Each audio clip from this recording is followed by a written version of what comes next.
So if it comes down, we can't potentially trust these guys, the Iranians, then how can we trust, well, when we have to deal with this guy, the leader of North Korea, retired Air Force General Richard Newton. General, very good to have you. Again, we're looking into the proof supposedly the Israelis have that the Iranians have been cheating. At face value, do you think they have? Well, good afternoon, Neil. Proof will be in the pudding in terms of what the intelligence pans out. Again, I don't have access to it, and certainly Secretary Mattis didn't get out in front of what he has seen or not seen, perhaps, on the intelligence. But I will tell you this: you just can't trust Iran. Again, they're the largest exporter of terrorism, and again, they are not to be trusted. And so it wouldn't surprise me that Prime Minister Netanyahu does have that evidence. But again, in my view, and I've said this before publicly, I don't think this is a good deal. I'm with President Trump on this.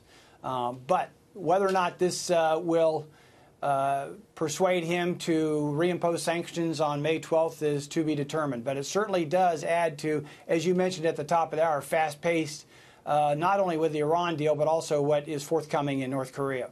And it would make us doubly incumbent to make sure whatever deal we enter into with the North Koreans can be verified, right? I mean, that seems to be called into question here.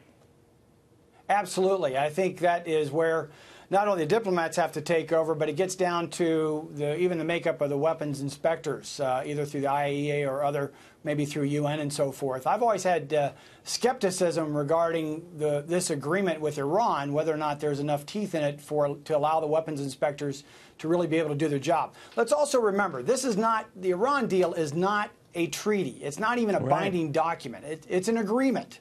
And so that has some issues. Also, the fact that it has a sunset clause in the next 10 or 15 years where Iran could supposedly break out of the, quote, deal should it be moving forward. But again, the president's got his hands full with this one, particularly with Prime Minister Netanyahu coming forth with his evidence. He's coming on the heels of a very successful visit with the French President Macron and so forth. Secretary Pompeo just came out of NATO ministerials in Brussels just a couple days or so ago. So it's a lot of wait to see what's going to happen. But the president has a major decision to make on the 12th of May, or by the 12th of May. You're right. And another thing, General, that comes to mind is the fact that the North Koreans and the Iranians oftentimes have been joined at the hip on a variety of things.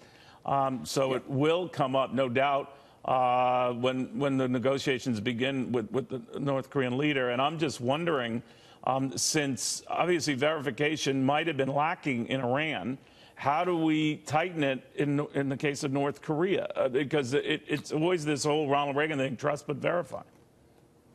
We will have to do that. We'll have to almost go to school on the Iran deal and make it as intrusive as we possibly can with North Korea. And it's interesting, we're talking about, at the moment, Prime Minister Netanyahu's evidence with regard to the Iran deal, but North Korea is watching this as well. And again, how hard and how strong we stand in the saddle, if you will, regarding the Iran nuclear agreement will also have an impact in terms of how effectively we are to be able to, again, saddle North Korea. And Kim Jong-un. I want to follow up on that. Very smart, but you make so many. And one is that they all of a sudden, let's say we shell the deal with the Iranians. Could that, in a weird way, hurt us in negotiating one with the North Koreans if they say, oh, well, the United States just backed away from something, maybe we shouldn't go into this?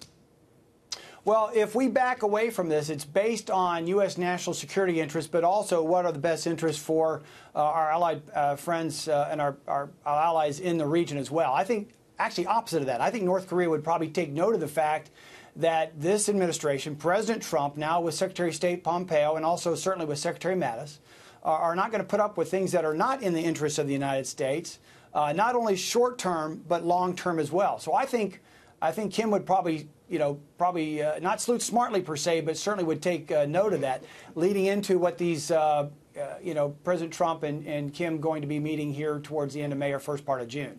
All right, General Newton, thank you very, very much. Interesting.